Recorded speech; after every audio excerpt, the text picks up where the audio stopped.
You are ready to roll. Jonathan Weiner looks over to the fourth official for the signal to start play. 0-6 Kentucky in the league, taking on 1-5 LSU. Rubber needs to meet the road, and it needs to do it now. 2 weeks left in the regular season.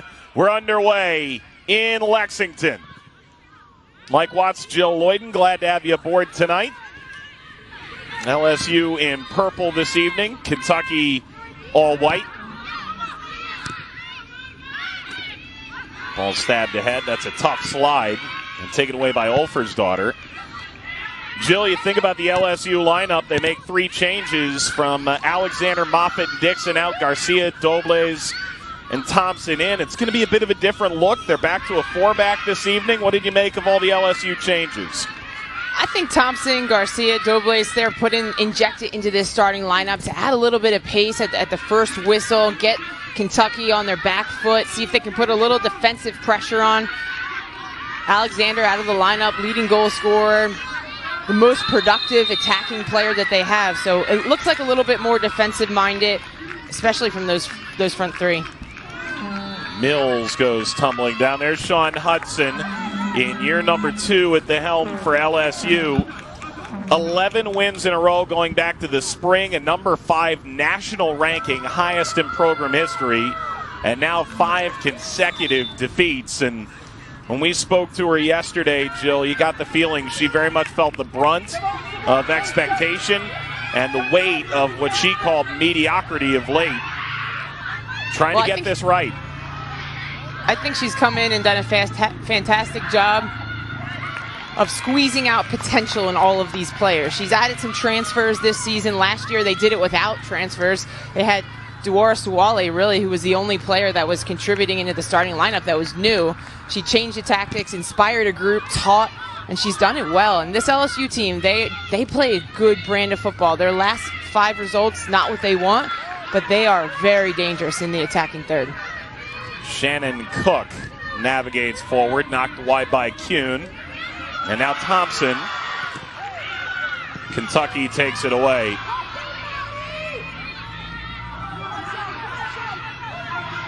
A touch will slow Kentucky, but not stop them. They go into possession here.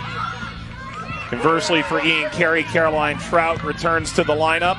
Maria Olson into the starting 11 for just the 3rd time this year after starting 10 games last season. Driven into a wide area. Collected by Morrow.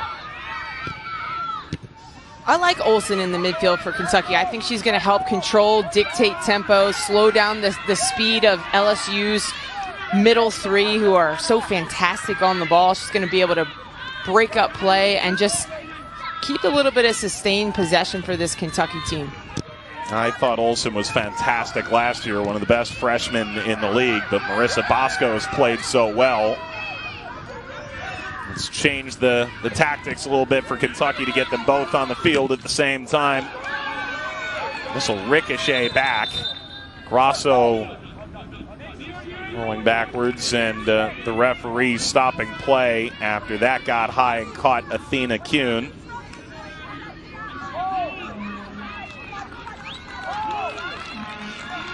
From Colorado Springs, that's how Sean Hudson knows Kuhn.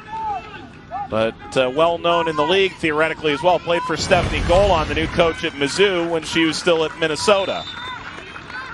Yeah, Archibald looking to clear this ball, won't go direct, and this is what I like about Athena Kuhn. She likes to put pressure from the attacking center midfield roles. They want to get pressure on the back line of Kentucky and really deny any of those long ball services into that 3-headed monster that Kentucky has up front. That's one way to describe it. What a monster it is. And that's what's frustrating, you'd think, for Ian Carey at this stage. That front 3 is celebrated as any in the SEC right now, outside of maybe Arkansas. Ball floated through, and Olsen nods it away as far as Cook. And they've scored a lot of goals in non-conference, but it hasn't carried over in the SEC.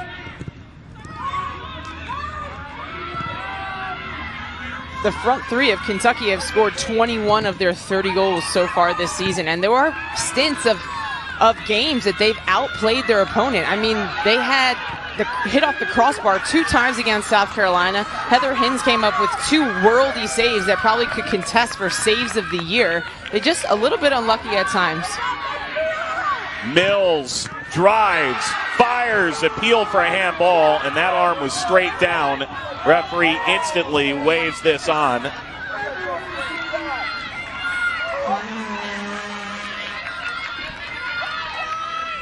Penny for Ian Carey's thoughts, I suppose.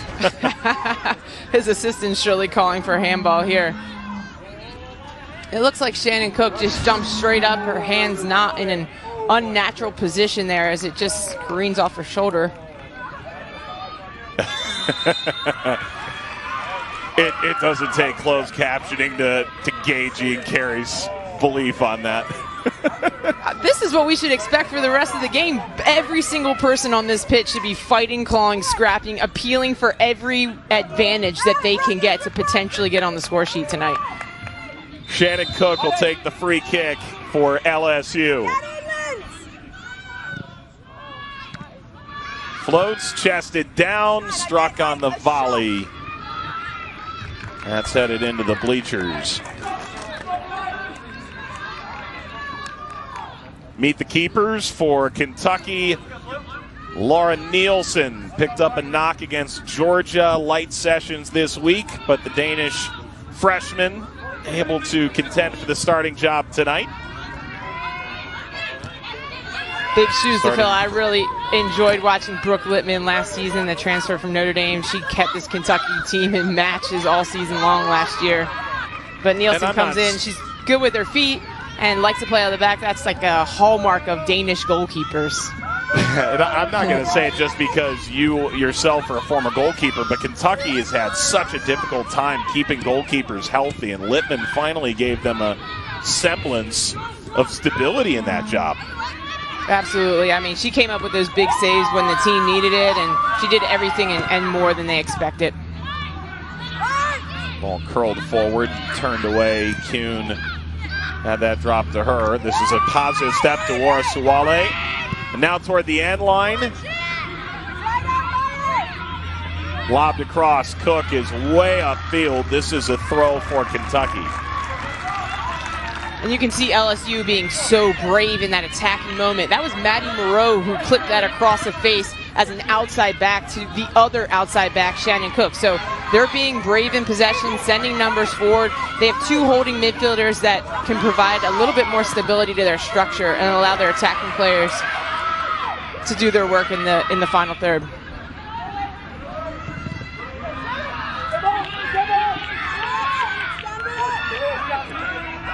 Gretchen Mills. Mills fires the cross all the way through. Olsen will chase. Olsen's going to have time to collect her thoughts.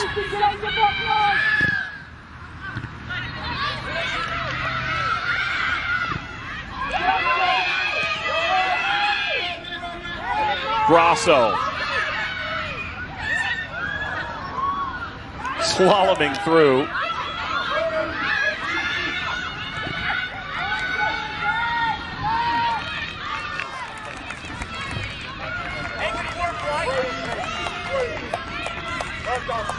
Julia Grosso, 5th-year player. Ian Carey saying goodbye to 5 seniors over the next 2 weeks, perhaps a little bit longer. He's the first to say we want to get these players back to Orange Beach. They still feel like it's very much in their hands, Jill. You think 0-6 and you think all is lost, but if you look at the teams they play here down the stretch, at Bama, home against Mizzou, and at Tennessee, not to say there's any necessarily easy matches here to come for a side that's 0-6, but if you can pick up 3 wins by hook or by crook, there's a potential road for you to get to Orange Beach.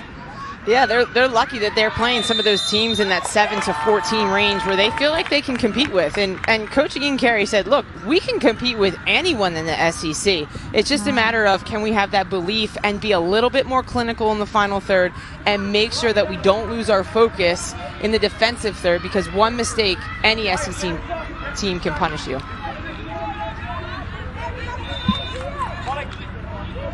Cook will put this in play on a clock counting up to Jill's absolute delight. Oh, it's my pleasure to have this clock going up, Mike. I love it. Advantage played. I think it's only here in Alabama within the conference where the clock counts up. And I think Jill and I are on the same page. May it continue. Clever ball forward. Chance for LSU. And this is slid away. Garcia making the central run. The slip ball was a decent one. Good recovery.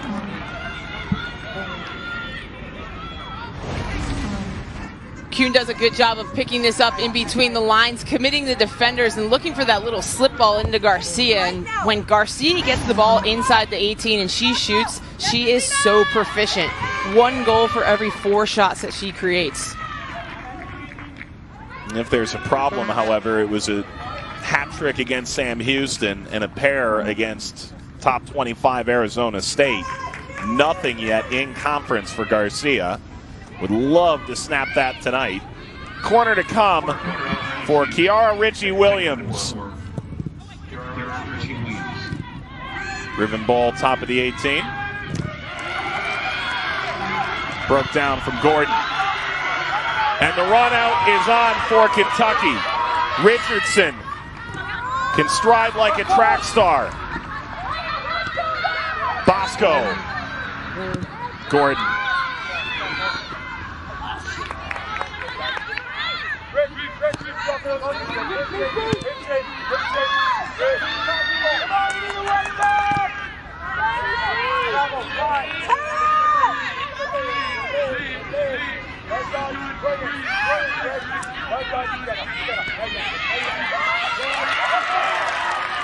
Slid away from Thompson. There's good juice in this building tonight. I feel like I'm at a NASCAR track race right now. Back and forth, back and forth. My head keeps turning back and forth. This game is wide open. Both teams taking a lot of risk and vulnerable in transition, which we've seen, which is why it looks a little bit more like a track meet. Depending on what area of the state you're in, this is either the Kentucky Speedway or Churchill Downs. But they're certainly racing to get that first goal. Ball rolled ahead. Richardson, speed that kills. Richardson wide.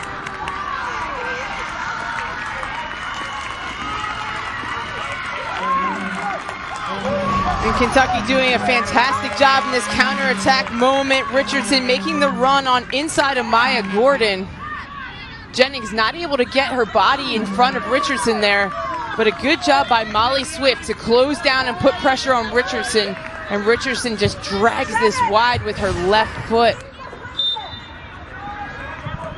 Those are the moments that Kentucky need to capitalize on.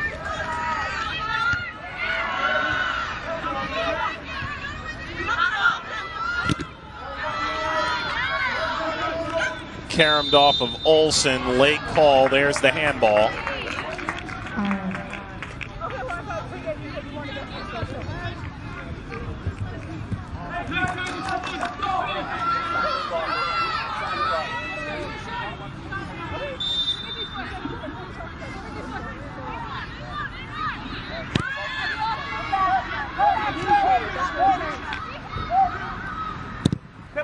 Molly Swift drives it away.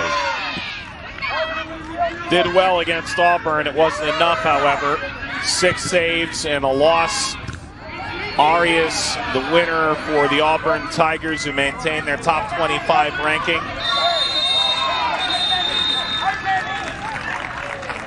That was on Sunday. Foul here. Kuhn going in.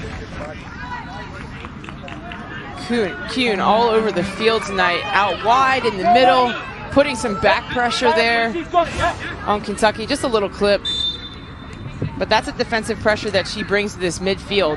They want to deny Kentucky that long ball service into Richardson or Rhodes.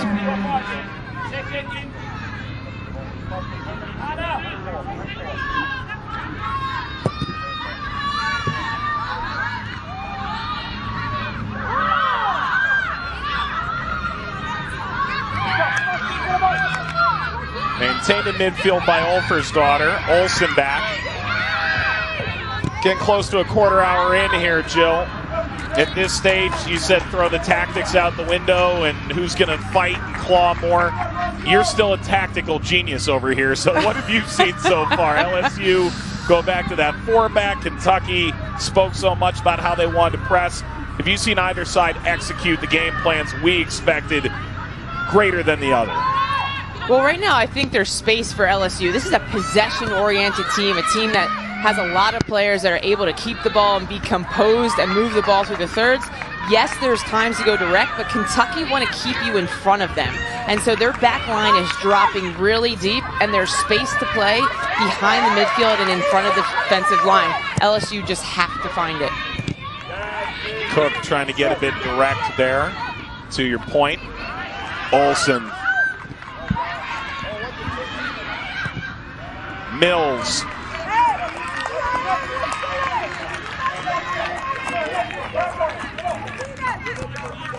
Richardson's doing a good job of drawing out wide and creating a 1v1 against the center back Maya Gordon for LSU, and that's going to create space for Bosco and Rhodes to really hit. Let's talk about senior night for a moment while we have a chance. Rhodes and Richardson are the big names that everyone's become aware of around this Kentucky program because they score a lot of goals, but you saw the numbers there. 5 seniors as the attack is on for LSU. That's calmed. A bit of trouble here in the back.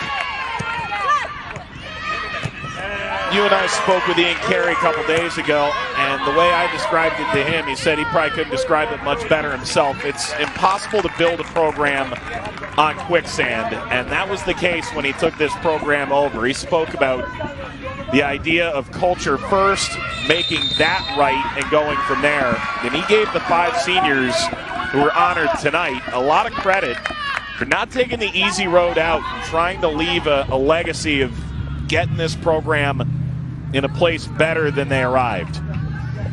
Yeah, it's been an uphill battle for Ian Carey since he got this job, and he talks so much about responsibility and accountability for each player, and these seniors have done a fantastic job to really turn the culture around. And as the team starts to get better and better, they're bringing in a lot of international talent, new players who need to become more familiar with the college game, and it's just a matter of time for this Kentucky team. Shannon Cook drove that forward, and it was awkward there for a moment on the clearance. Cook serves, chested down. This ball lobbed across to Warasuwale. And this will belong to Kentucky.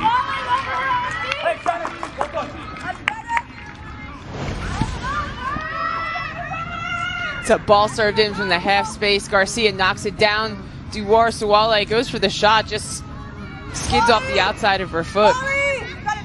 But LSU getting into some dangerous spaces.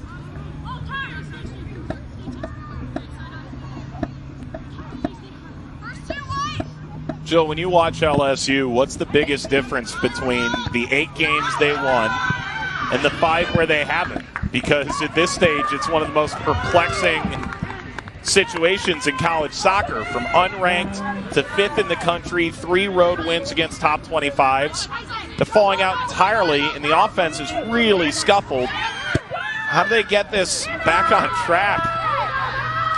I mean, you don't lose your talent in 2 weeks or 3 weeks' time because of a few bad results, but you do lose form. And this is an emotional LSU team, and we've seen it in 2018 where they went on that great run in the SEC tournament. We saw it in 2019 where they had a few bad results, and it really just nosedived for the rest of the season. And then Coach Sean Hudson comes in, injects some energy and life and confidence into this group, and they go on another SEC tournament where they have a great run of form and into the spring season of last season and then into the fall. And then this year, a couple bad results in the SEC, and they just haven't found that attitude, that effort, that conviction to make a difference in the games. And they just missing that little edge and that little bite, but it's there. The potential is there. The skill, the ability is all there. Maddie Morrow.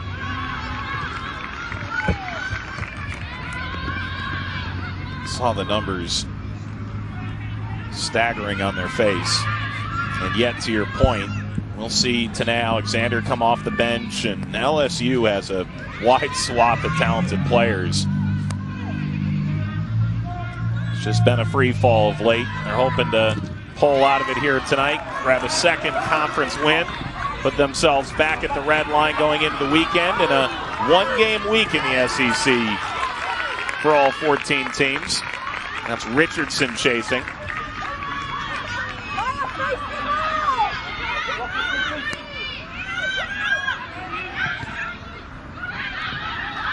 Ball layered through. There's Swift.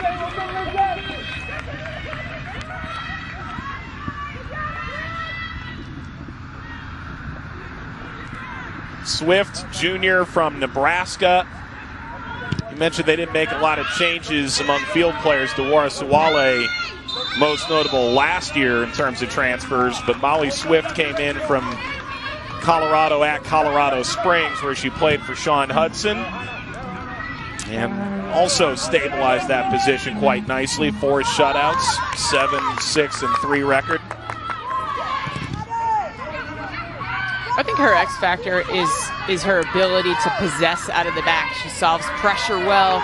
She can relieve the backs if they're under pressure. She does a good job to initiate the attack. She can look long. She's got great range of pass, and typically she makes the saves that she's supposed to, and just a little bit more as well.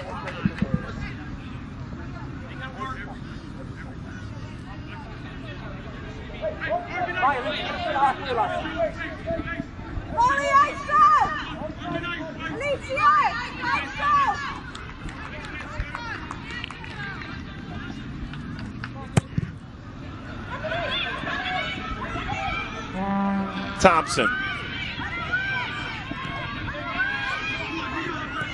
Cook, one of the heroes of the 18 SEC final. Game-tying goal, helped at the penalties against Arkansas. Olsen slides in. Corner for LSU. Mike, I think we'll be talking about that goal that Shannon Cook for years to come. I still can remember where I was, what I saw, how I felt, had goosebumps. Her face after she scored that goal, it was priceless. I always describe it as the oh my God goal because you can read her lips. 22nd minute, third corner for LSU. Suwale got ahead to that. Still no subs yet. Kentucky's run a pretty tight rotation this year. For LSU, some pretty notable changes to the starting 11. But with neither team playing on Sunday, and look, this game isn't for all the marbles, but the 3 marbles you can get are pretty big. Both coaches trying to go with the hot hands.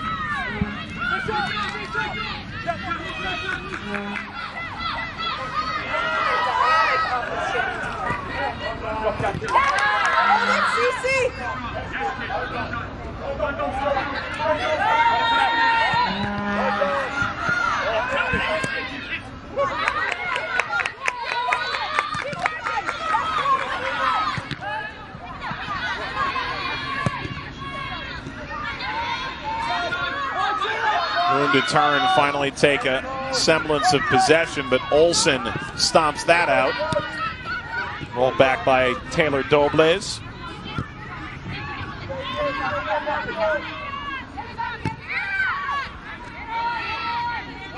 Suwale called into the Ghanaian national team amidst a sterling start to the season.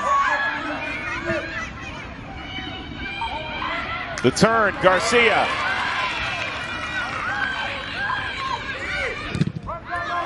Richie Williams.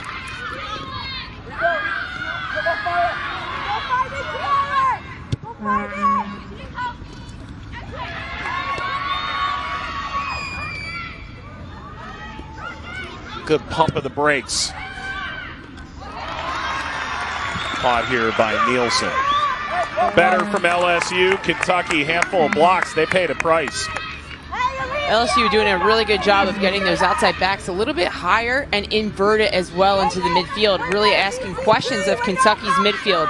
Are they going to step to that outside back, or are they going to stay with their midfielder? And that's creating some space for the outside backs to play through the lines.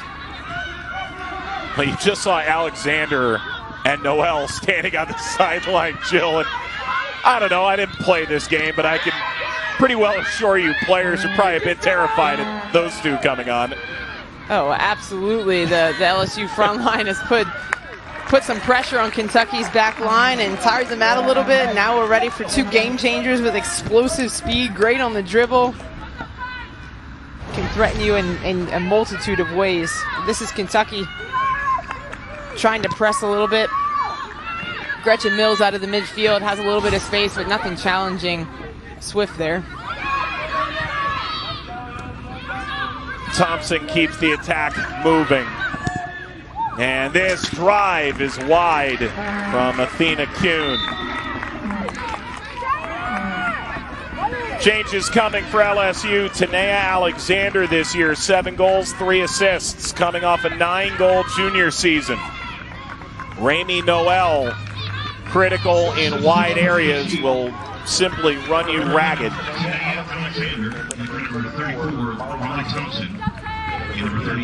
Thompson, Dobliz take a seat. I'm interested to see how they utilize Noel here in a 4-back. I'd like to see her up top, get into some really dangerous areas of the field. She's so good with a little shimmy, a little shake. See if she can create some 2v1s in those wide areas.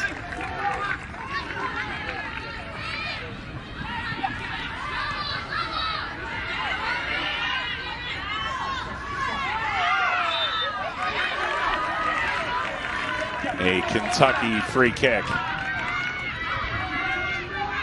Give Kentucky some credit here. The tempo right now is bringing some heat as well. Every set piece they're taking quickly.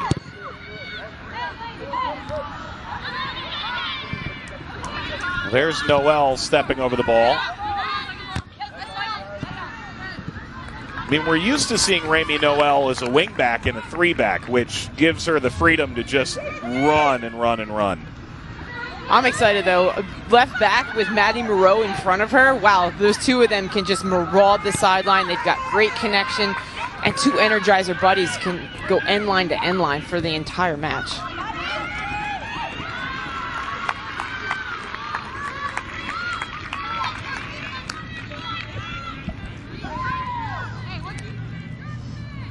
Our chief statistician, Dan Ferran, says maraud is a $10 word. Congrats, Jill, you did it. Anyone who's studying for the SATs just got some help. Where was that when I was playing Scrabble yesterday? It's a $10 word. I don't know how many points it is. It's got to be a lot. Bosco. Richardson racing forward. Rhodes making the central run. Richardson had that swiped away. Lindsey Jennings, vital intervention.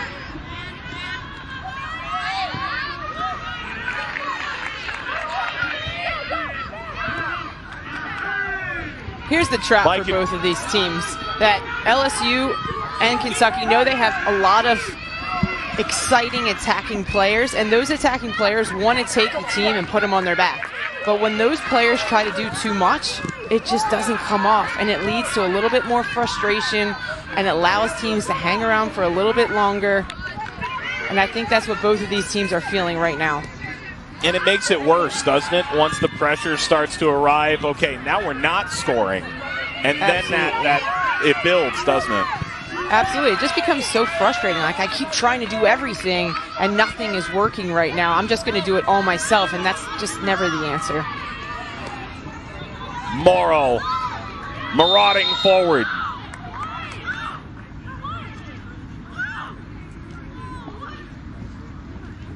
Alford's daughter is down. And look, it's easy to say the SEC is giving both of these sides a reality check. It goes a little bit deeper than that, for sure, but take a look at the difference for LSU and Kentucky this year upon arrival into SEC play. And you can't go based on the entirety of the schedule, because I think LSU had moments where they could have won games. Kentucky had moments that they could have won games. They could have upset perennial powerhouse South Carolina. They were so close, inches away. So yes, they haven't had success so far this season, but both of these teams, there are some bright spots and inspiring play. Change coming for Kentucky. And Miranda Menez comes on, one of the seniors honored before this game. 16th appearance. All but two coming off the bench. Riley Dixon replaces Garcia for LSU.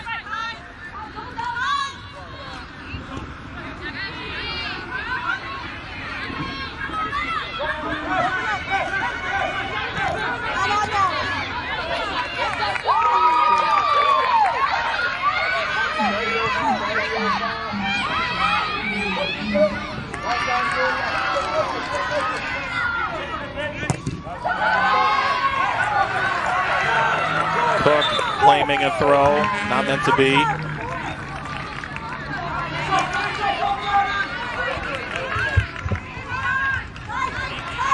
And of note, Sarah Seekinen is on the bench but not dressed. The senior center back from up in Michigan for Kentucky as well. So we will see the other four seniors here tonight for UK. Seekinen unavailable.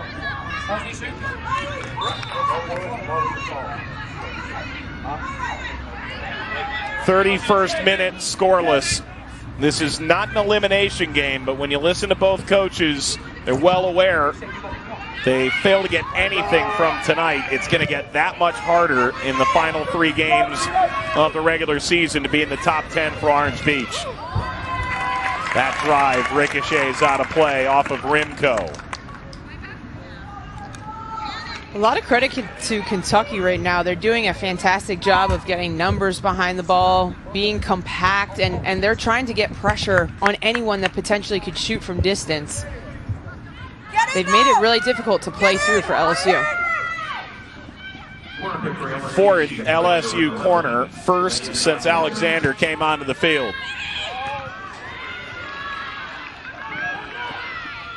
Skips high, Gordon. Bosco. Jennings. Bosco's there.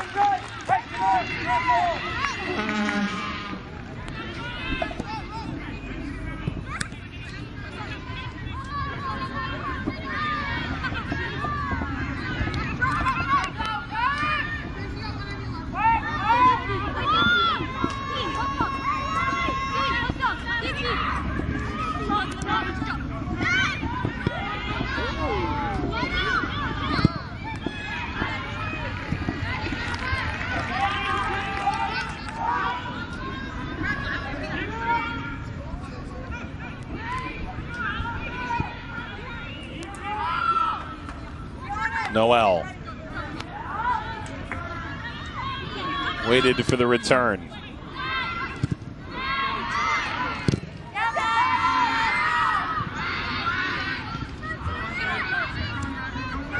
Cook.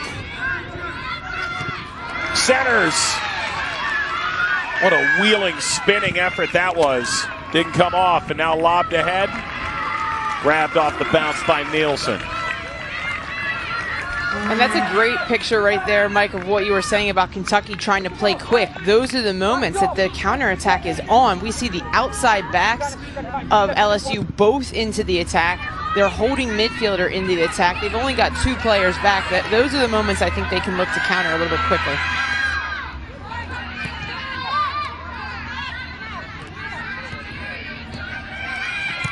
And instead, they gave the ball right back to LSU. Cook. Duarsuale.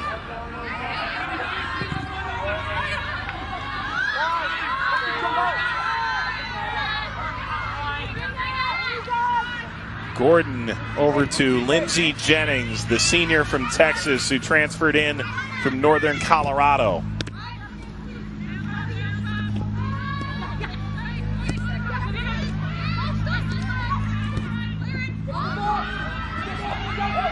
Space to operate. Ball lobbed across. That's away from Morrow. Nielsen. Grateful to get to that.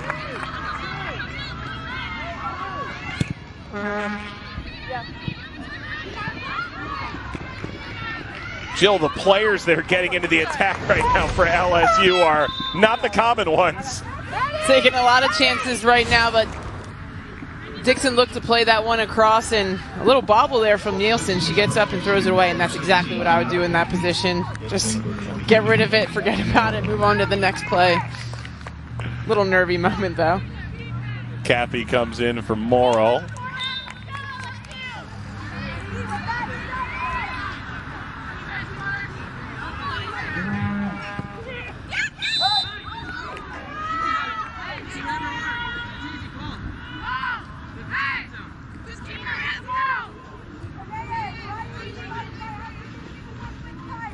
Another way I think LSU can really break down this Kentucky team is to see if they can pinch their outside forwards inside just a little bit, provide a little bit more support for that target forward, and allow more space for Cook and for Noel to get forward, to get isolated, and see if they can get services into the box. Ball bouncing down, bit of trouble here. LSU swinging a shot off target. That's a corner, and Riley Dixon comes to the fore. Riley Dixon making that smart run in between the center backs, getting in the half space, but two Kentucky players on her to block it. But in the last match against Texas A&M when she got her first goal, this is a quite similar position that she did score from, where she hits the ball fully faced the opposite way. That service will get out of play. LSU out shooting Kentucky. Both teams 7 fouls to this point. We talked about the scratch and claw for points tonight.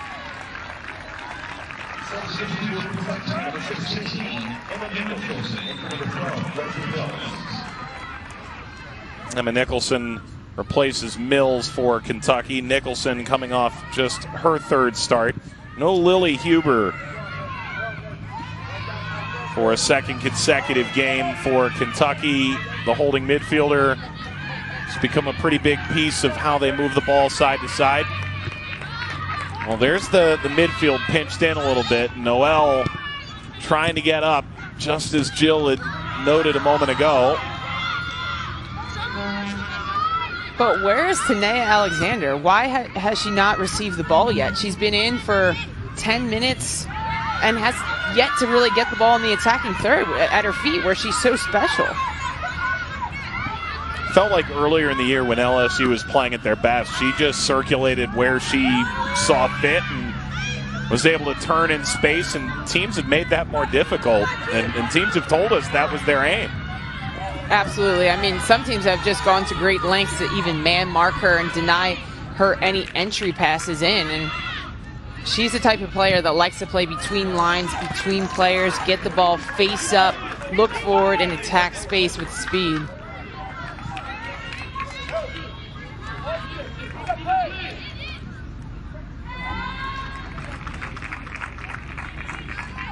Saw the header there away from Alexander.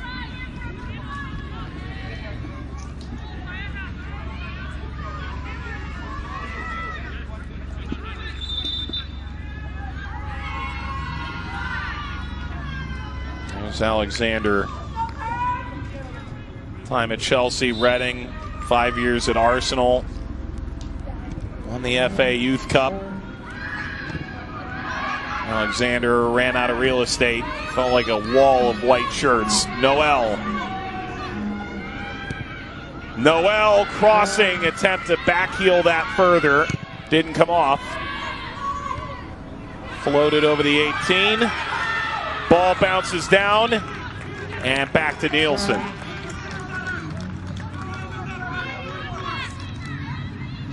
We talk about players just taking over a match and trying to do too much or just try to do it on their own, but if there's anybody on this pitch, Tanea Alexander is the one that could do that. We've seen her do it previous this season in that goal against Mississippi State. where she gets the ball like half field, dribbles up, takes an inside touch, and just rails it into the back of the goal. Perhaps not coincidentally, that's the last time LSU won a game.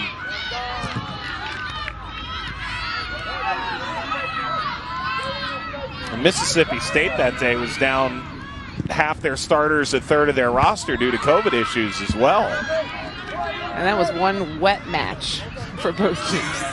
Oh my goodness. Hard to dribble in, right? But like Alexander dribbled 40 yards and then hit this bomb.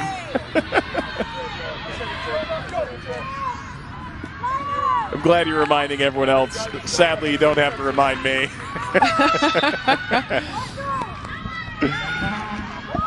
The college hoop season is right around the corner. Tomorrow we'll be at Rupp Arena for Kentucky's annual Big Blue Madness, 7 Eastern, 6 Central.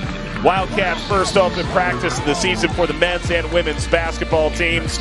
It's right here on SEC Network and the ESPN app. Pyrotechnics for the player intros, videos, more surprises coming for Big Blue Nation. The tickets sold out about 2 weeks ago for Big Blue Madness, as they always seemingly do.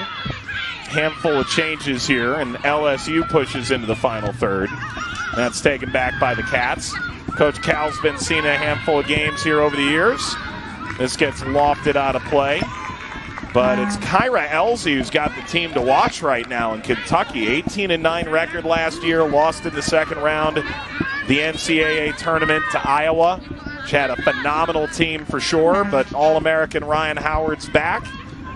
Talking about lofty goals over there. And then Kentucky, the men's side, 9-16, looking to rebound. So Big Blue Madness will kick it all off here at Rupp tomorrow night.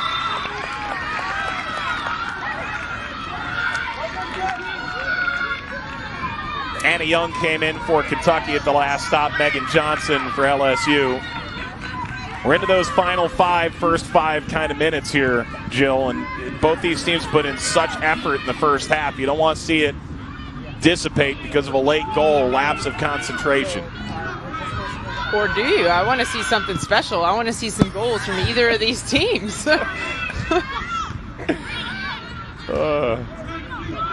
I like what Coach Sean Hudson did here with Megan Johnson. She's really good at finding those pockets of space in the attacking third, and she can penetrate from the dribble, which could attract 2-3 Kentucky players and look for that final pass in behind.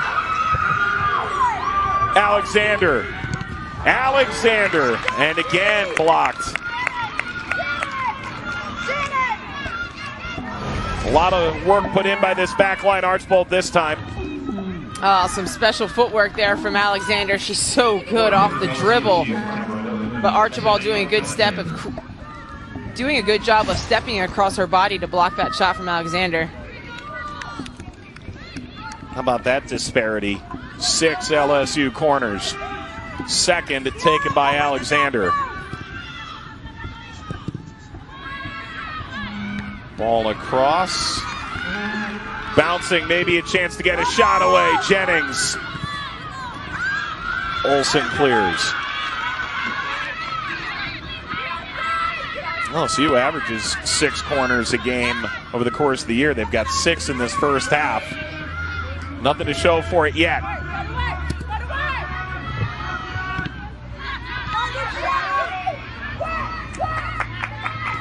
Good read from Rhodes.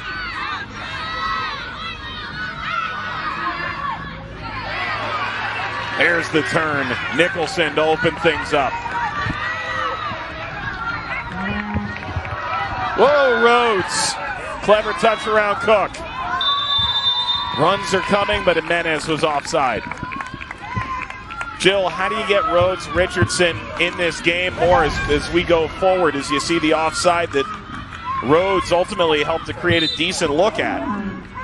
Rhodes just there for her team as the outlet, trying to win that second ball.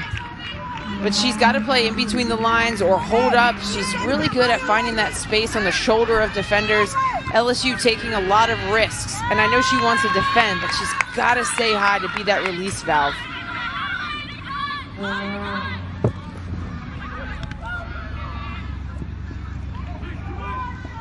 Is it there from Kuhn? Coming up at halftime, Jill and I will walk you through the Orange Beach standings as they laid out coming into the day. Newsflash, the leaders in the division are based on tiebreakers right now, so you may look at it a little bit cockeyed, but eventually you'll see where we're going with it. Remind you why this game carries so much weight down the stretch of the season.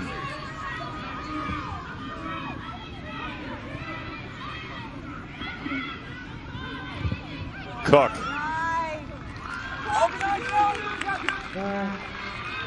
First half highlights as well, all coming up here at the half on SEC Network.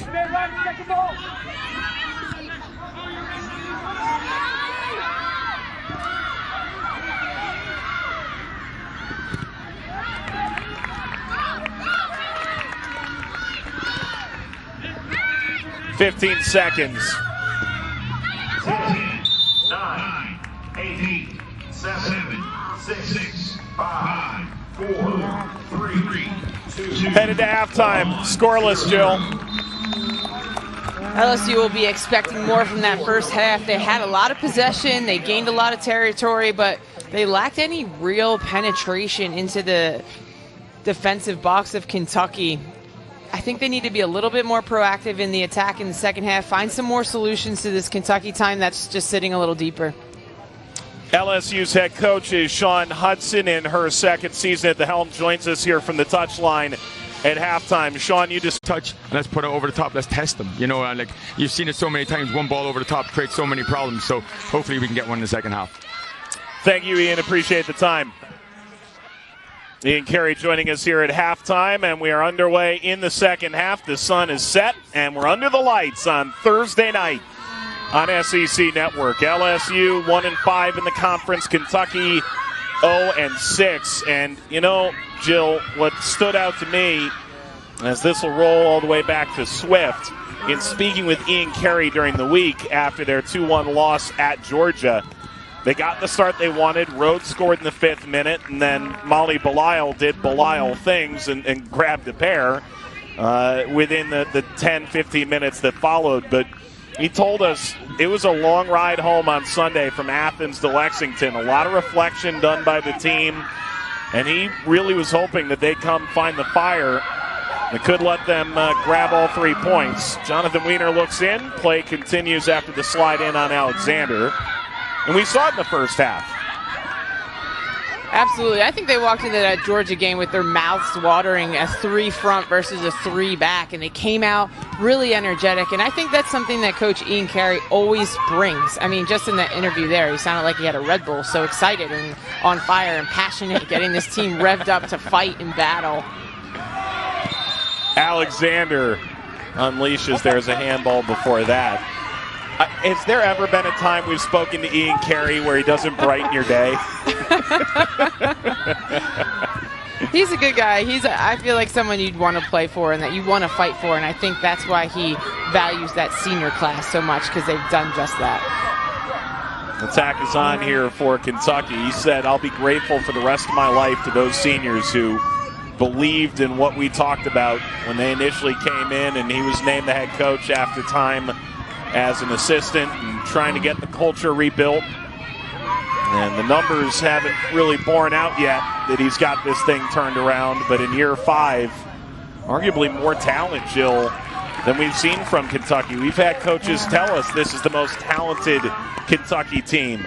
And these seniors will help usher that along. But theoretically, you're backfilling with players that Ian Carey's confident can help continue to raise the profile.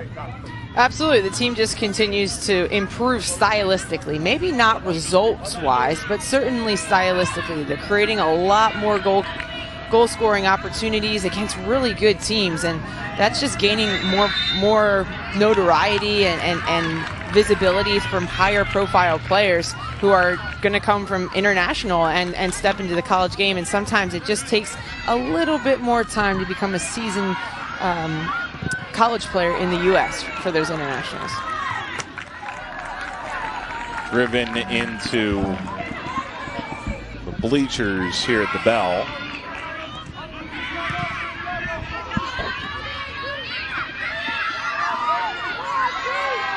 Attack is on here, Alexander. At her most dangerous. Driving at the back line. Lost the handle. Flicks it wide. Intercepted by Kentucky. That's what LSU has been missing.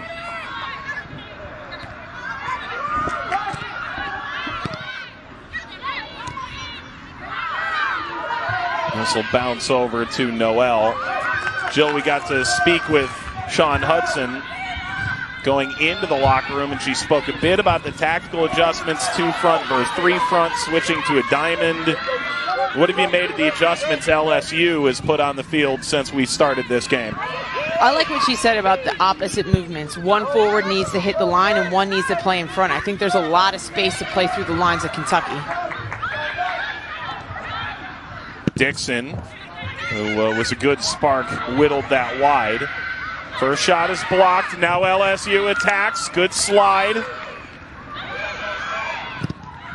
And this is hammered off frame. Caffey made an impressive impact, according to Sean Hudson, in the first half. Starts the second half on the field.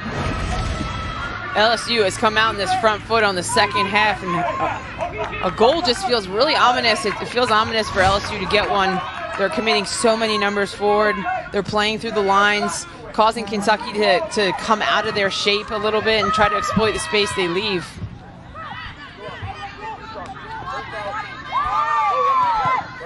Good from Kuhn, who's been all over the pitch tonight. Caffey. Gordon.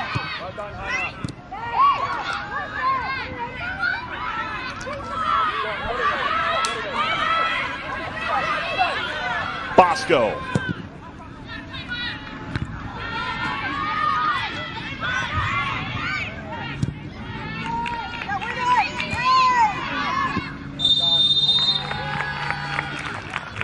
This belongs to LSU. Hey, shout out the center backs tonight. Saw Rimco there. Even the holding midfielders as well probably deserve a bit of credit. They've put some work in, keep balls off frame to begin with. I totally agree with you, Mike. I think Rimco and Archibald have been great, especially with stepping with Alexander and getting pressure from her back. I think Kentucky now needs to back press from the midfield and then get her from 2 sides because she's so good at turning out of that pressure.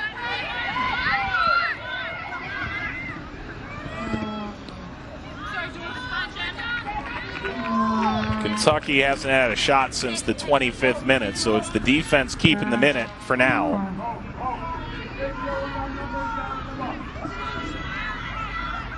LSU has 8 shots in that span.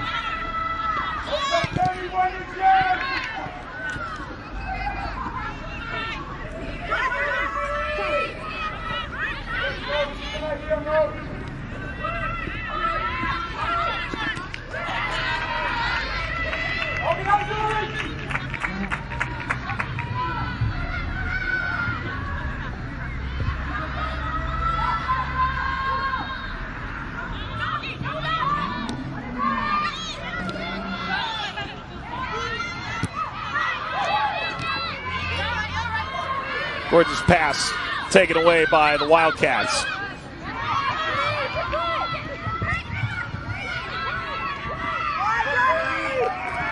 Good turn, Alexander. Feet swept out, foul. That's Dixon, rather.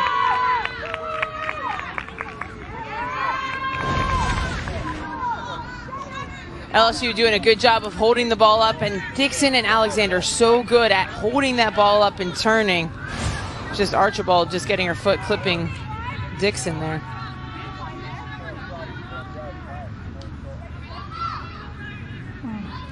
How does LSU get Dixon, who was a spark against A&M, looks really good again tonight off the bench. Alexander into this game more. This is Alexander putting it in play. Caught by Nielsen.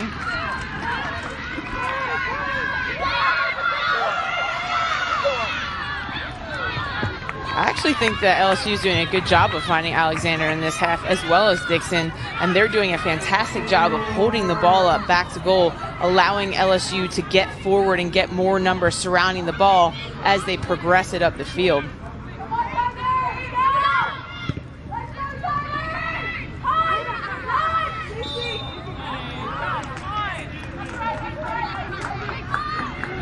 Richie Williams skips away. 91st appearance for LSU.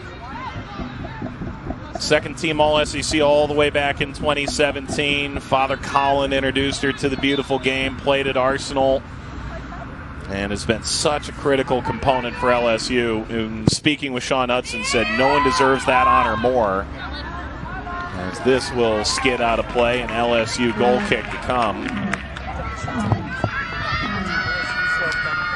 Every Saturday, Marty and McGee and SEC Nation bring you extensive SEC game previews that you won't find anywhere else. This week in Athens, the University of Georgia. Coverage starts 9 a.m. Eastern, 8 Central. Both right here on the SEC Network and the ESPN app. One tap.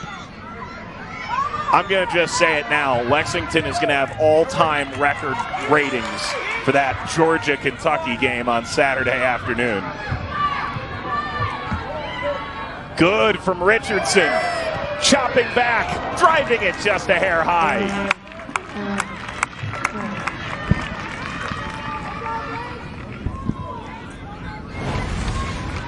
This has been a fun matchup to watch. Jennings and Richardson. Richardson drives toward the end line, gets her head up, pulls it back, and then looks to fizz it across the face, just too high over the head of Bosco.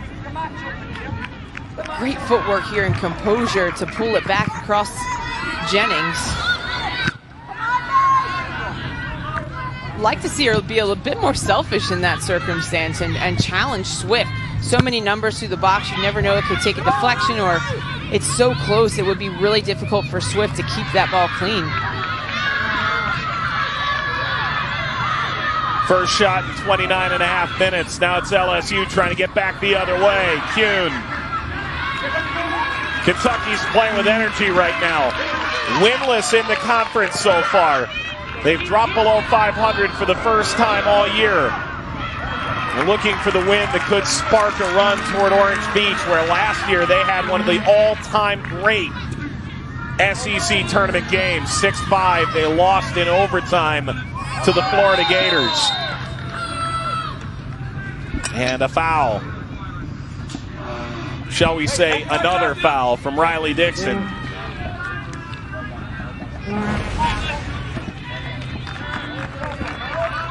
Riley Dixon just looking to put pressure there on Caroline Trout. Draped all over Caroline Trout's back there. Kentucky with the free kick. I think Dixon's been phenomenal in this game. Transferring from Delaware, and just a spark that they needed. She works hard defensively, and there is no question or doubt how hard she works on both sides of the ball.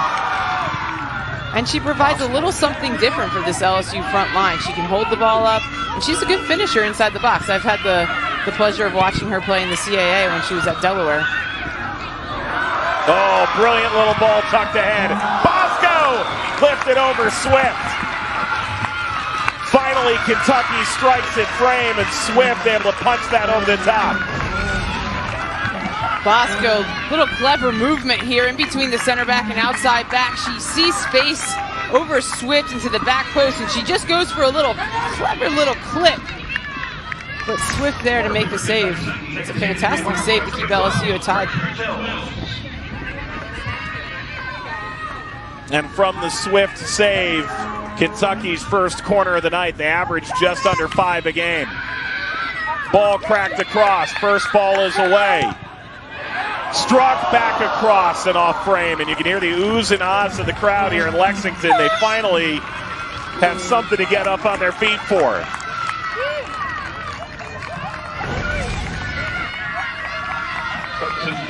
Starts here from a corner kick for Kentucky. They whip it across. LSU not with a great clearance, and Julia Grosso looking a little bit more like Julia Grosso, the international for Canada.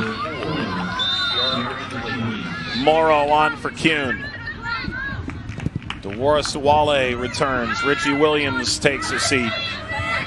And if you're these coaches right now, Jill, we've identified the necessity of 3 points. But what we haven't said is you have to be ready to go 110 minutes at this tempo. The attack is on here for LSU. Rimco gets a touch. This ball lobbed back the other way and off target. Deflected en route, and again, it's Riley Dixon. Dixon's been a handful for this Kentucky back line. You can't take your eye off her for 1 second. It's a great ball in here from Johnson, looking for the run of Dixon from an inside to out run. The ball fortuitously lands back to her, but it's a good job of Archibald putting pressure.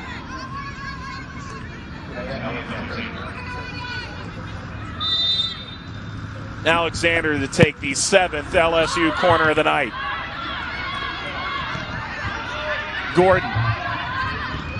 Heavy touch. Here comes Kentucky. One of the great transition teams in the SEC. Wonderful ball over the top. And that dragged Richardson away. It's that R&R connection trying to find that magic moment. Olsen slides in. Bosco recovers.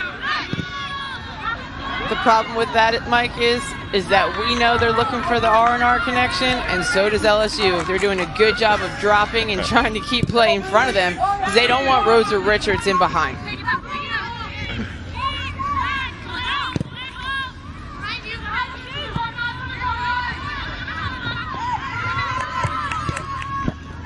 Richardson on the trot, back to Swift. Comfortable with the ball at her feet.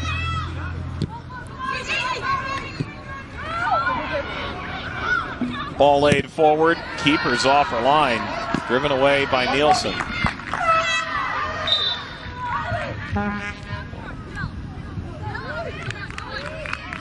Garcia for Dixon. Riley Dixon, fighter, character, belief. Those are the words that came to mind for Sean Hudson in describing what Dixon could bring to a game after a spark-like performance against A&M, a chance to start at Auburn on the weekend.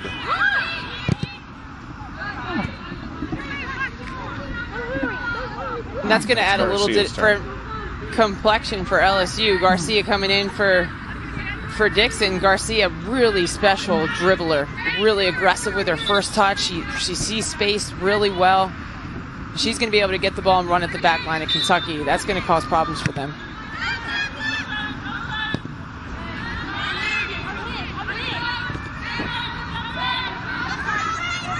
Cook gets the return.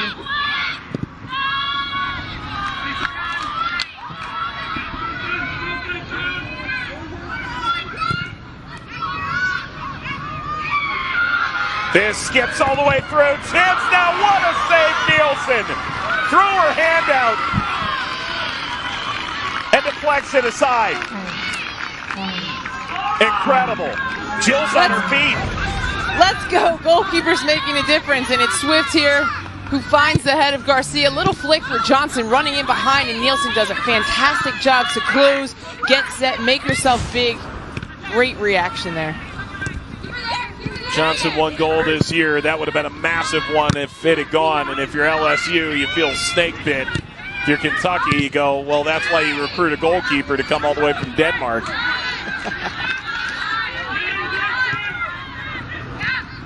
Noel rolls forward. Thompson tries to return. That Johnson up there.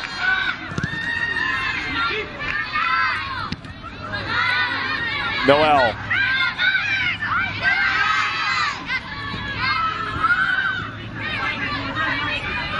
Noel. Johnson. Good ball ahead and broke down. If you told me based on the time in this second half that these teams were combined 1-11 in the conference, I'd ask who else is in the conference. This has been pretty remarkable. And this second half has been a lot more fun to watch. Both of these teams taking a little bit more risks. LSU a little bit more patient. And I think if Kentucky can really find the proper space with the right run in transition, I think they can be successful.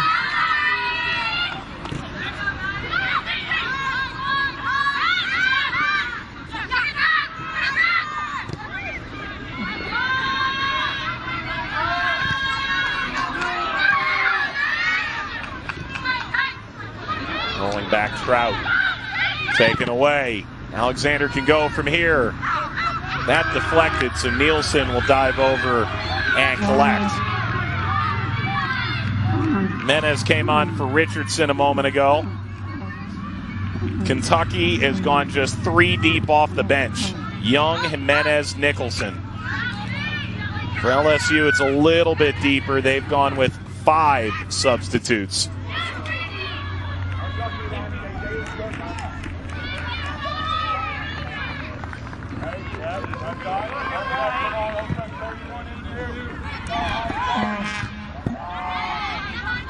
Kentucky's only used 30 minutes among their 3 subs tonight. They're looking for that starting 11 to power them to their first win of the SEC season. For LSU, gotten 160 minutes off the bench, primarily up front, but also in the wide areas. Rhodes.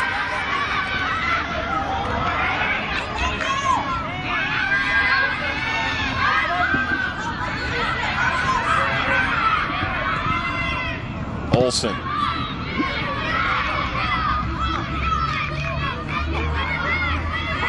The turn, the burst, Alexander. Alexander got a shot away, Nielsen.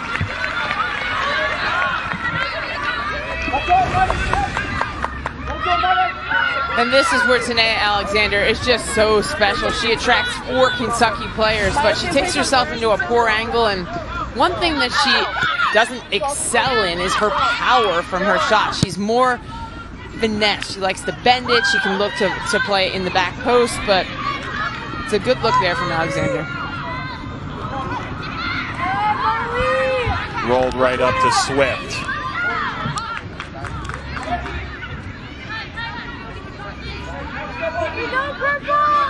Tension is there on a Thursday night.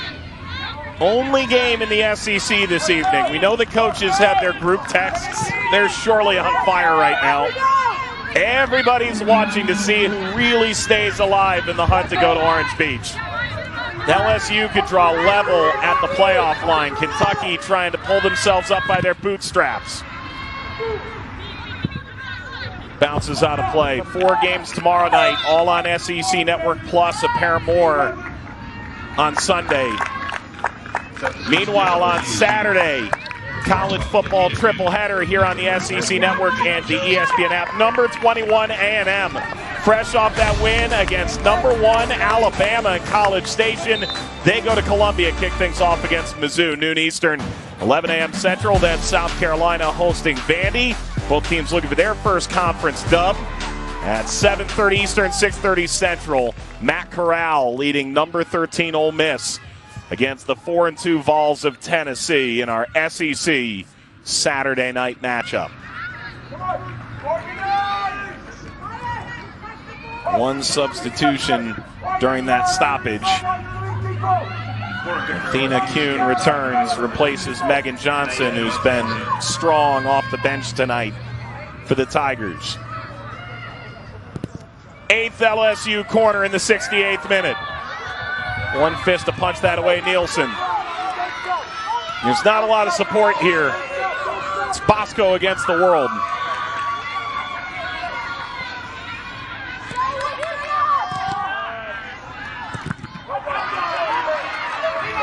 This deflects. Rhodes diving forward. Raimi Noel's been a little quiet for LSU tonight so far. She's done her defensive job, but she hasn't really got forward into the attack. We haven't seen that explosive change of speed and her ability to dribble at pace. I think LSU can be a bit more patient in the attacking third. That got out. Another set piece. Anything you'd be doing differently on set pieces if you're LSU? This is their 9th crack at it. I think they have to move Kentucky first. It's so much easier to just set yourself and react to a service, but when you have to make a decision, it does become a little bit more difficult. McAfee returns so good in the air. This is lifted over by Nielsen.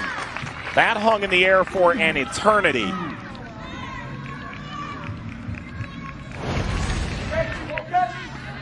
And LSU does decide to go short. They play it back to Alexander. Alexander looking to whip it in, and Nielsen making no mistakes with that one and just deciding to put it over the bar, feeling the pressure there from Garcia. And again, Nielsen gets up. Morrow lets this get all the way to Noel. Morrow, who got that last? Another corner, LSU.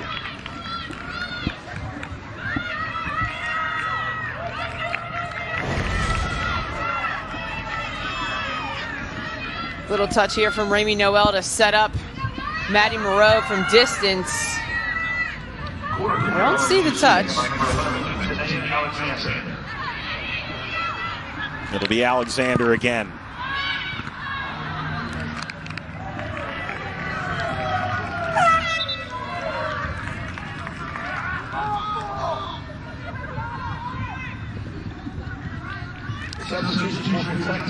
Didn't see Macabin Blessing in the first half. We'll see her now. Replaces Trout.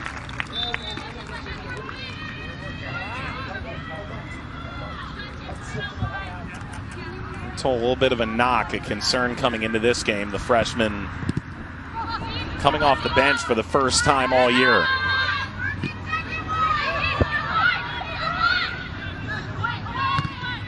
Momentum is swung here.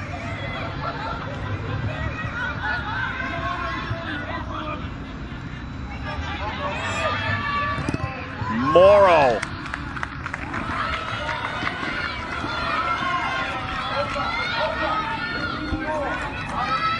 You can see it in LSU's eyes. They're so hungry to go and get a goal, and each player wanting to be that difference maker in the final third, but there just needs to be a little bit more patience. Right now, they're just settling for easy shots on Nielsen. They're not really challenging her. They're not making her make any decisions in behind the back line. I'd love to see LSU just be a little more patient, a few more passes, then look for that last final pass, that killer pass that sets up the goal. That said, this has been a really enticing spell of possession for LSU the last few minutes. Moving the ball with a lot more ferocity.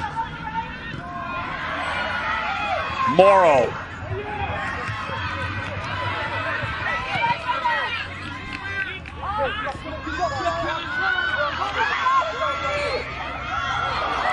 The turn.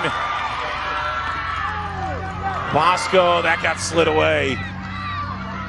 Nearly right into the run of Jimenez.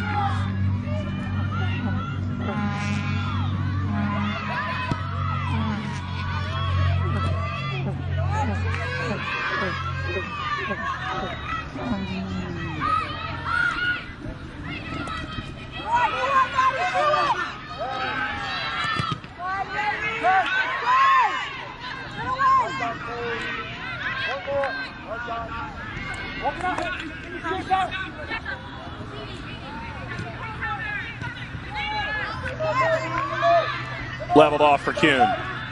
On to Alexander. Dances. Alexander goes down. Pointing, it's a penalty. A penalty in the 73rd minute. LSU has a chance to grab the lead. And this started from combination play from Athena Kuhn into Garcia, back out to Alexander.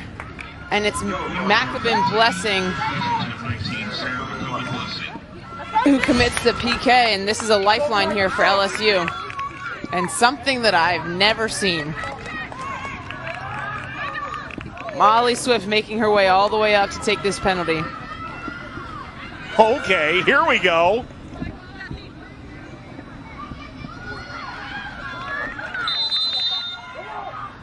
Molly Swift, goalkeeper against goalkeeper, to put LSU ahead. Swiftly gets the job done. What a moment for LSU. The offense isn't there, so they turn to their goalkeeper.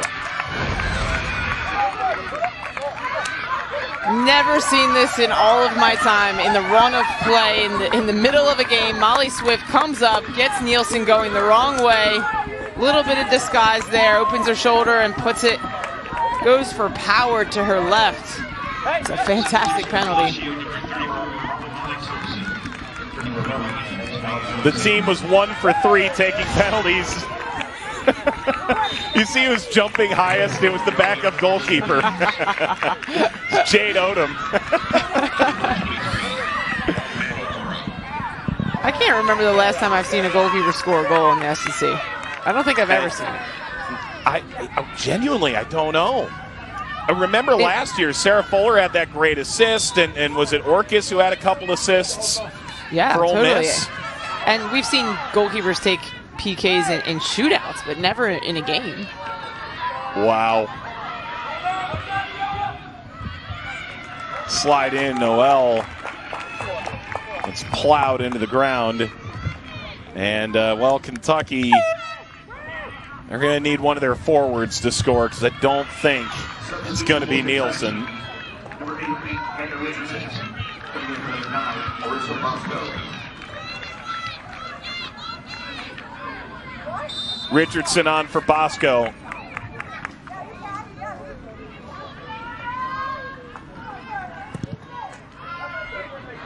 I'm still in shock, Jill. I know. I was just thinking the same thing. I was just thinking, what if she would have missed it? That would have been a long sprint. Oh, yeah. Tack is on here. Attempt to try and play this back corner, Kentucky. Yeah, I'm thinking we could see a goalkeeper goal the other way. Nielsen can punt that thing 100 yards and see how it goes. I know that the NHL just came back to ESPN, but I never expected us to see the goalkeeper pulled. I guess it just goes to show you how much confidence Coach Sean Hudson has in Swift. Swift has a different job now. 75th minute, corner, Kentucky can do that too. Swift pulls it in. I mean, we did say how good she was with her feet, right? And composed.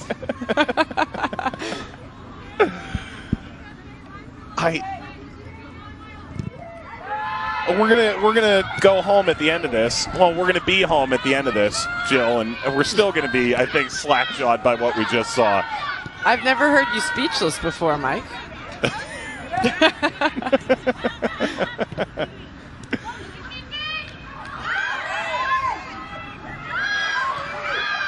Turnaround by Thompson. Once in a while, you can literally see the momentum of the season shift. There's a chance we just saw that moment. Noel.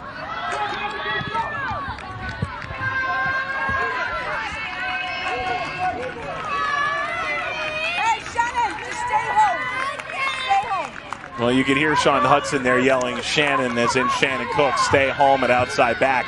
If you're LSU, you got the goal. You got what you came for. Now it's time to settle this.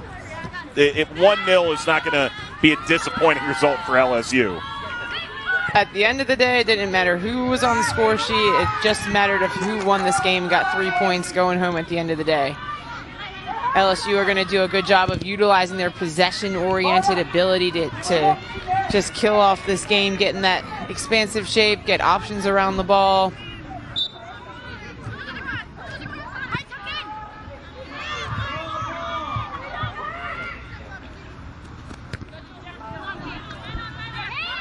Cook tosses in. Kentucky takes over.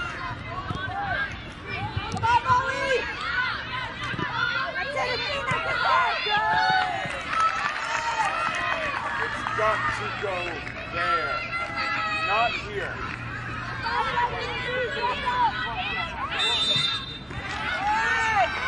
Coach Ian Carey just pleading with his team that it has to go in behind the back line of LSU. It's got to go in that space between the center back and the outside back, or around the outside back. Kentucky forwards know to make those runs. That's the ball that they need. All the time Ian Carey coached goalkeepers. Do you think he's ever seen that? I mean, genuinely. At this point, he's got to be thinking, what more do I have to do to get a result here? Honestly, it's like every time they have an opponent that the opposing goalkeeper has one of the best games of their year. That must be so frustrating. Against Georgia, Emery Wegner came up with some incredible saves to keep Georgia in that match. Heather Hinz was fantastic in the game against South Carolina to keep them in that match. That must be so frustrating. And you win either of those games. Georgia is at a phenomenal season. South Carolina is your run-of-the-mill South Carolina, hanging around that top 25. And have a chance here over the next week or two to really guarantee their place in the NCAA tournament. Alexander comes in, Garcia sits, Kentucky making a couple of changes as well. Just changes the whole tune.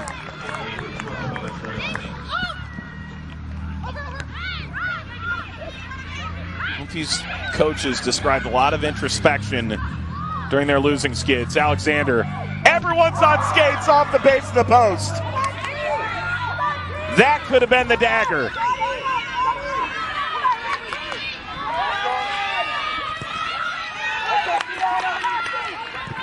You just feel like Alexander really needed that to get her confidence, her swag, her form back. She's starting to really come alive in this second half.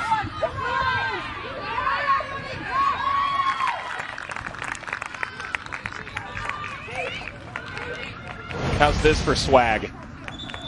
Alexander off the dribble, just wrong foots. Archibald there, pulls it back across. Right off the inside of the post. Inches away from putting this game away.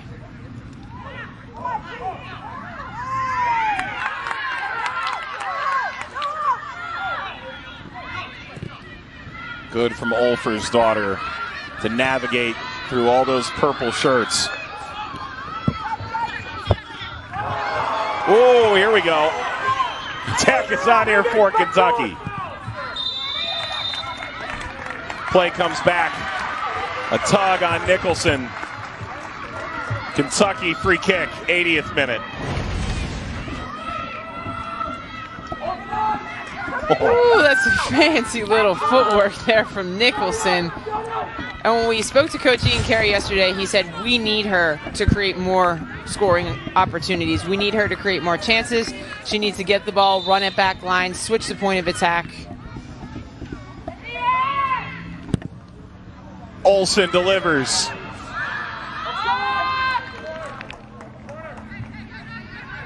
May have been a clip at the heel here. The back post. 17. Olfer's daughter slowly back up in a boat.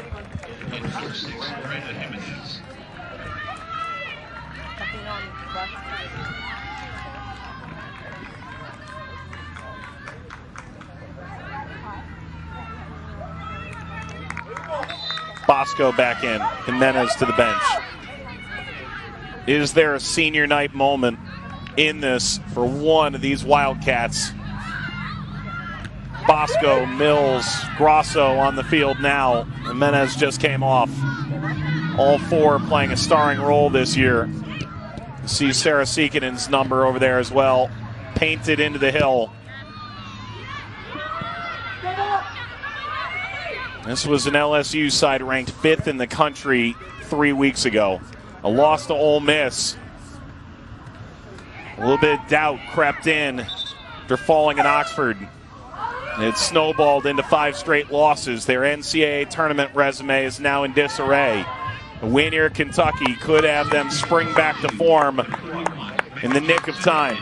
Johnson, Morrow back in.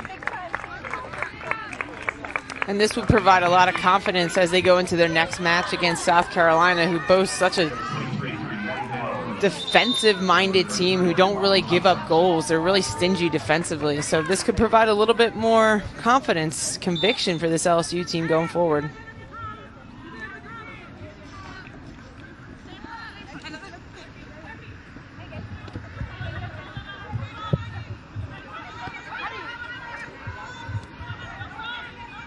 Morrow.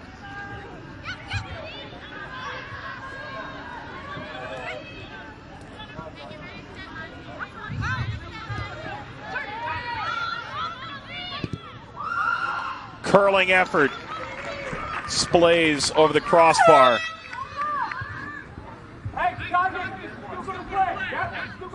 Substitution for Kentucky, number 12, Reggie Mills. In for number 20. Mills for Ulfer's daughter.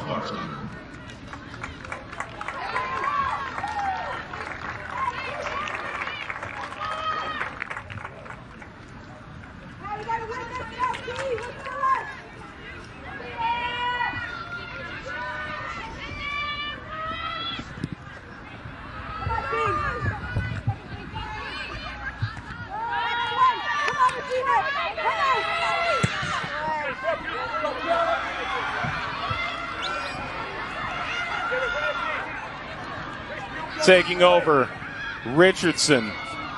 Dewarsuale is there, and Noel sends the other way. Richie Williams, 91st appearance, tied now most in LSU history. Sean Hudson said yesterday she thinks Richie Williams would give that away for a win tonight. Her side's just 7 minutes. That long-awaited victory, 3 weeks in the making.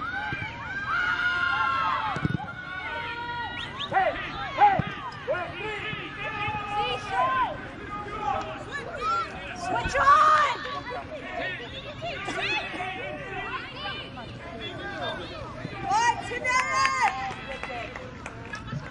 Good from Alexander, recovered here by Kentucky.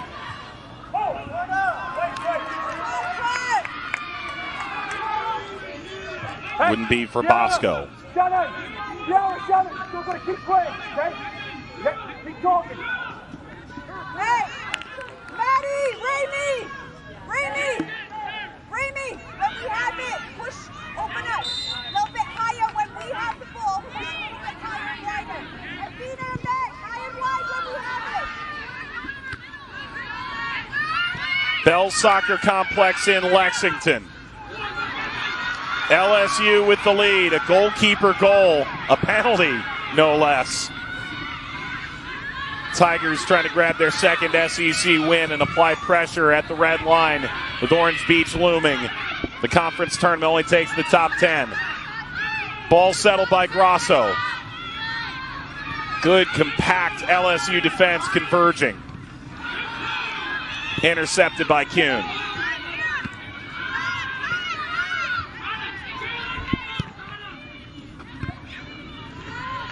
The irony of hearing the shouts for in possession for LSU, the way that had gone for a few moments, it didn't look like LSU would have a lot more possession in this. How deep can Alexander get this?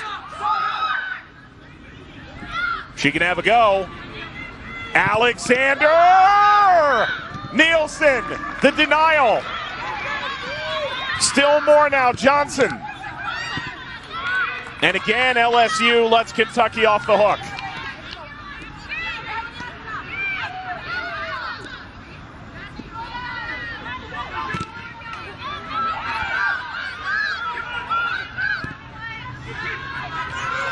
Alexander continued to knocking at the door, getting into really good spaces inside the penalty box, creating some quality chances for herself.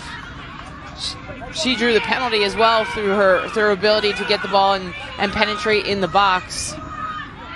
Just not able to find her name on the score sheet tonight. Very unlucky. From my perspective, I thought it was going in. Back to Nielsen, who's made now 6 saves. Watched one from Alexander bounce off the base of the post. Richie Williams. Alexander came off of Rimco. 4 minutes.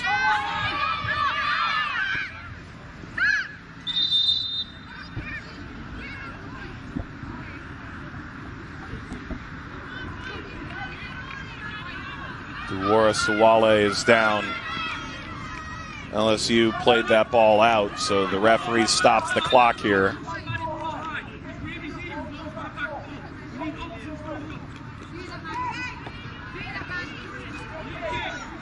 The Ghanaian remains down. The athletic trainer will have a chat. 1-0 LSU with under 4 minutes to go. These coaches called this a potential cup final. A reminder of how we got here. The penalty Alexander brought down. It was a great little interplay there from LSU, and it was Alexander who drew the penalty, but Swift making no mistake in an unlikely fashion, using her left foot to blast it past Nielsen. And she's the hero right now.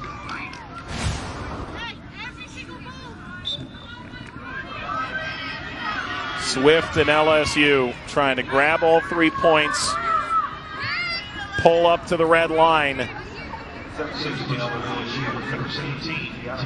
Caffey for Duwarsawale.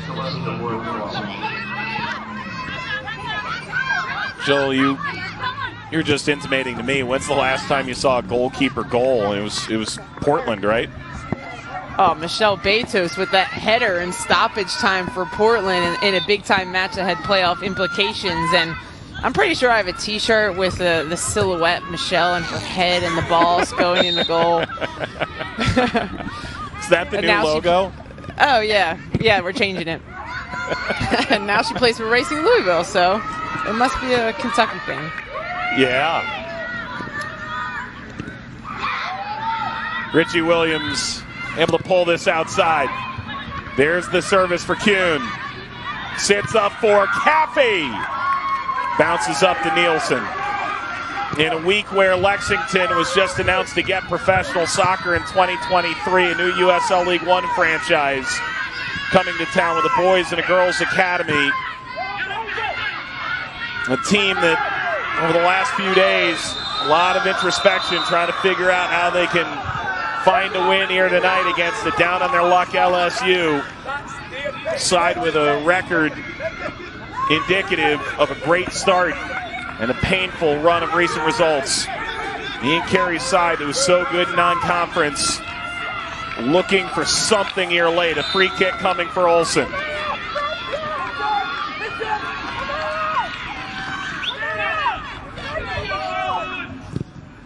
Olsen.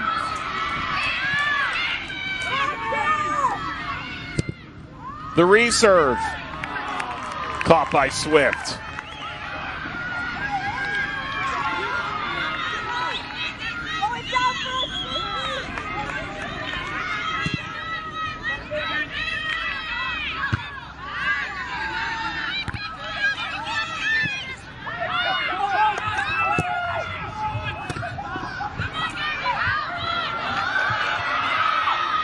Chance to flick this ahead. Richardson trying to run it down. Clearance as far as Olsen. Olsen went down, another free kick for Kentucky.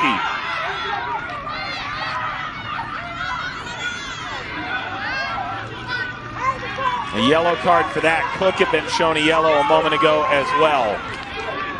You think we'll see Nielsen here coming up a little higher? If this game has 2 goalkeeper goals, I'm done. I've seen all that there is to see. We saw Ashlyn Harris get into the waning minutes of that Gotham game. Almost get her name on the score sheet. Goalkeeper stays back for now. Again, the first ball's away.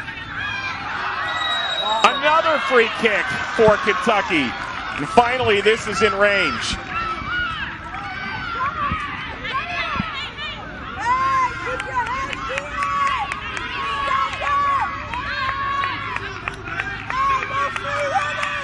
Got to feel like Mills got away with one there. That ball was just caught between her feet. The foul from Morrow gives Olsen another opportunity. Ian Carey went to a showcase in Copenhagen. Took 5 minutes to go. This kid is special. Dead balls in practice. How did she do that? Is she going to go for it here? Olsen will go for it. And that's blocked out in front. Swift had a beat on it. 90 seconds left.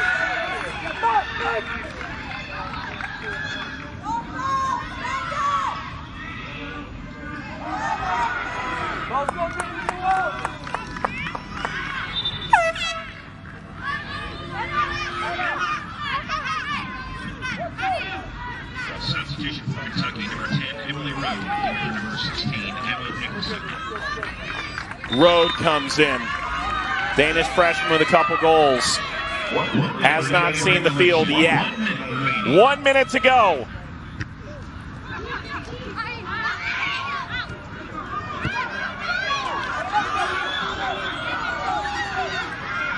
Ball brought down. Kentucky with time and space. Ball wound wide. Everybody forward now. 40 seconds. Driven ball ahead. He's looking for Road. Olsen. Olsen. That ricochets free. And LSU can run this out. Alexander. Throw LSU. Resilience. A goalkeeper who came up big on both ends. A 3-save shutout when LSU needed it most. And the Tigers get a season-saving win in Lexington tonight. And Molly Swift does it all. LSU wins it. Mike, we talked so much about how many attacking players, exciting attacking players,